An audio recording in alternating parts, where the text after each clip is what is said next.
Missile ആക്രമണം ഭയന്ന് Ukraine parliament അടച്ചിട്ട് മണിക്കൂറുകൾക്ക് ശേഷം ഒരു ഞെട്ടിപ്പിക്കുന്ന അറിയിപ്പുമായി സാക്ഷാൽ പുതിൻ തന്നെ രംഗത്ത് വരുന്നു.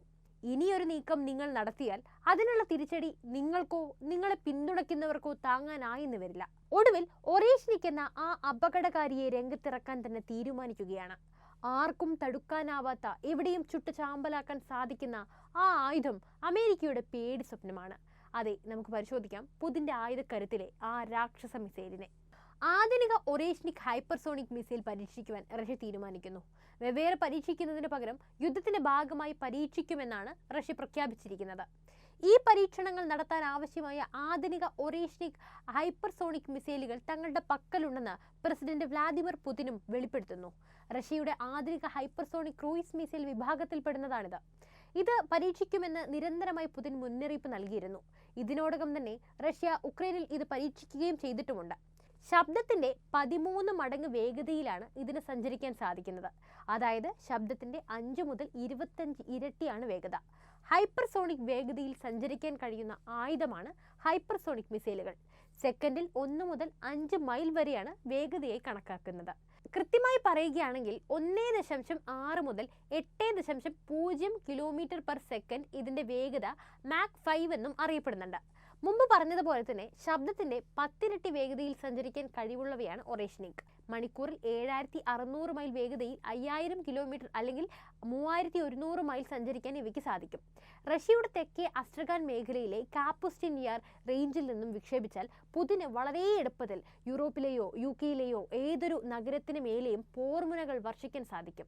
ലണ്ടനിലെ ലക്ഷ്യസ്ഥലങ്ങൾ 20 മിനിറ്റിൽ കത്തിച്ചാമ്പലാകാൻ തുടങ്ങുമ്പോൾ കുറെ കൂടി കിഴക്ക് മാറിയുള്ള ബെർലിൻ ചാമ്പലാകാനായിട്ട് 15 മിനിറ്റ് മാത്രം മതി. ആണവ പോർമുനകൾ വഹിക്കാനുള്ള കഴിവിനുപരി ആവശ്യമുള്ള സമയത്ത് അണുബോംബ് വിക്ഷേപിക്കുകയും ചെയ്യാം.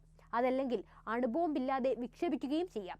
ഒരു യുദ്ധക്കപ്പലിൽ നിന്നാണെങ്കിലും വിക്ഷേപിക്കാൻ സാധിക്കും. കൂടാതെ ഉക്രൈന് നേരെ തൊടുത്തുവിട്ട റഷ്യയുടെ ഹൈപ്പർസോണിക് ഒറേഷ്നിക് മിസൈൽ ട്രാക്ക് ചെയ്യുന്നതിനും വെടിവെക്കുന്നതിനുമെതിരെ പോലും പ്രതിരോധ ശേഷിയുള്ളതാണെന്ന് പ്രസിഡന്റ് വ്ളാദിമിർ പുതിൻ അവകാശപ്പെടുന്നുണ്ട്. മിസൈലിന്റെ സീരിയൽ നിർമ്മാണം ആരംഭിക്കാനും അദ്ദേഹം ഉത്തരവിട്ടിട്ടുണ്ട്. ഇത്തരം ഒരു മിസൈലിന് പ്രതിരോധമോ അതിനെ തടയാനുള്ള മാർഗമോ ഇല്ലെന്ന് താൻ കൂട്ടിച്ചേർക്കുമെന്നും ഏറ്റവും പുതിയ സിസ്റ്റം പരീക്ഷിക്കുന്നത് തുടരുമെന്ന് ഒരിക്കൽ കൂടി ഊന്നി പറയുമെന്നും സീരിയൽ നിർമ്മാണം സ്ഥാപിക്കേണ്ടത് ആവശ്യമാണെന്നും പുതിൻ പറയുന്നു. തന്റെ സൈനിക മേധാവികളുമായുള്ള ടെലിവിഷൻ കൂടിക്കാഴ്ചയിൽ രാജ്യം മിസൈലിന്റെ സീരിയൽ നിർമ്മാണം ആരംഭിക്കേണ്ടതുണ്ടെന്ന് റഷ്യൻ പ്രസിഡന്റ് പറഞ്ഞിട്ടുണ്ട്. പൊതുവെ സാധാരണയായി വലിയ യുദ്ധങ്ങളിൽ മാത്രമാണ് ഇത്തരത്തിലുള്ള മിസൈലുകൾ ഉപയോഗിക്കുക. അതല്ലെങ്കിൽ വലിയ പരിശോധനകൾ നടത്തുമ്പോഴും ഇത് ഉപയോഗിച്ചിരുന്നു. ഇത്തരം ഭൂഖണ്ഡാന്തര ബാലിസ്റ്റിക് മിസൈൽ ആണവ ബോംബ് പരീക്ഷണങ്ങൾ നടത്താനാണ് ഉപയോഗിക്കുന്നതെന്ന് കരുതപ്പെടുന്നു. ഉക്രൈന് മുകളിലൂടെയാണ് റഷ്യ ഇത്തരമൊരു മിസൈൽ പ്രയോഗിച്ചത്. റഷ്യയുടെ അടുത്ത ആണവ ആക്രമണം എവിടേക്കാണ് നടത്താൻ പദ്ധതിയിടുന്നത് എന്ന ചോദ്യമാണ് ഇതോടെ ഉയർന്നു കേൾക്കുന്നത്. റഷ്യയിൽ ആണവായുധ ഷെൽട്ടറുകൾ ഒരുക്കാൻ റഷ്യൻ പ്രസിഡന്റ് പുതിൻ ഉത്തരവിട്ടതായി പറയപ്പെടുന്നുണ്ട്. ആണവ ആക്രമണത്തിൽ നിന്ന് സംരക്ഷിക്കുന്ന ബങ്കറുകളാണ് പൊതുവെ ന്യൂക്ലിയർ ഷെൽട്ടറുകൾ. ബഹുജനങ്ങളെ സംരക്ഷിക്കുന്നതിനായി ബങ്കറുകൾ സ്ഥാപിക്കുമെന്നും പുതിൻ പറയുന്നുണ്ട്. ന്യൂക്ലിയർ റേഡിയേഷനിൽ നിന്ന് സംരക്ഷിക്കുന്നതിനായി കൂടുതൽ നീളവും വീതിയിലുമുള്ള മതിലുകൾ ഭൂഗർഭത്തിൽ തുരങ്കം ഉണ്ടാക്കുമെന്നും പറയുന്നു. ലോകമെമ്പാടും ഇത്തരം ബങ്കറുകൾ സ്ഥാപിച്ചിട്ടുണ്ട്. ഈ സാഹചര്യത്തിലാണ് റഷ്യയിൽ ആണവായുധ ഷെൽട്ടറുകൾ ഒരുക്കാൻ ഉത്തരവിട്ടതെന്നും പറയുന്നു. ആണവായുധങ്ങൾ ഇല്ലാത്ത രാജ്യങ്ങൾക്കെതിരെ ആണവായുധങ്ങൾ ഉപയോഗിക്കരുതെന്ന കരാർ റഷ്യ നിലനിർത്തുന്നുണ്ട്. എന്നാൽ പ്രസിഡന്റ് പുതിന്റെ ഉത്തരവിന്റെ പേരിൽ നിലവിൽ റഷ്യ ചട്ടം മാറ്റിയിരിക്കുന്നുണ്ട്.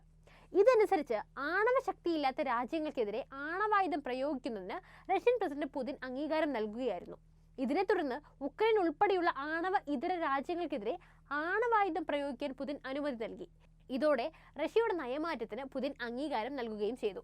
ഇതിനു പുറമെ ഉക്രൈനിലെ ലക്ഷ്യങ്ങളിലേക്ക് ഇനിയും കൂടുതൽ ഹൈപ്പർസോണിക് മിസൈലുകൾ തൊടുത്തുവിടുമെന്ന പുതിന്റെ പ്രസ്താവന വീണ്ടും ലോകത്തെ മുൾമുനയിലാക്കിയിരിക്കുകയാണ്. ആണവശേഷിയുള്ള മിസൈലുകളുടെ വൻ തോതിലുള്ള ഉൽപ്പാദനം രാജ്യം വീണ്ടും ആരംഭിച്ചതായും വ്ളാദിമിർ പുതിൻ വ്യക്തമാക്കി. ഹൈപ്പർസോണിക് ഒറേഷ്നിക് ബാലിസ്റ്റിക് മിസൈലുകൾ യഥാർത്ഥ സാഹചര്യങ്ങളിൽ കൂടുതലായി പരീക്ഷിക്കുമെന്നും പുതിൻ അറിയിച്ചിട്ടുണ്ട്.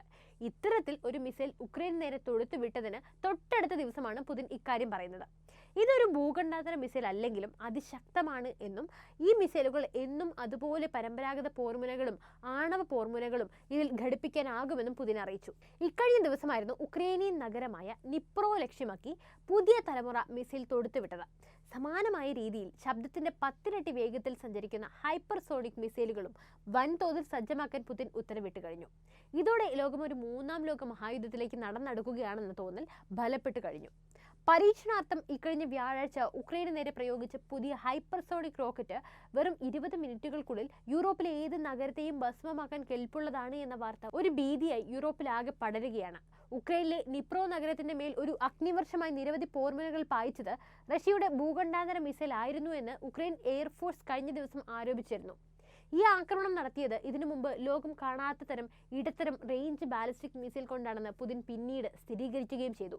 അമേരിക്ക നൽകിയ സ്റ്റോം ഷാഡോ റോക്കറ്റുകൾ റഷ്യയെ ആക്രമിക്കാൻ ഉക്രൈൻ ഉപയോഗിച്ചതിന്റെ പ്രതികാര നടപടിയായിരുന്നു ഇതെന്നാണ് പുതിൻ പറഞ്ഞത്.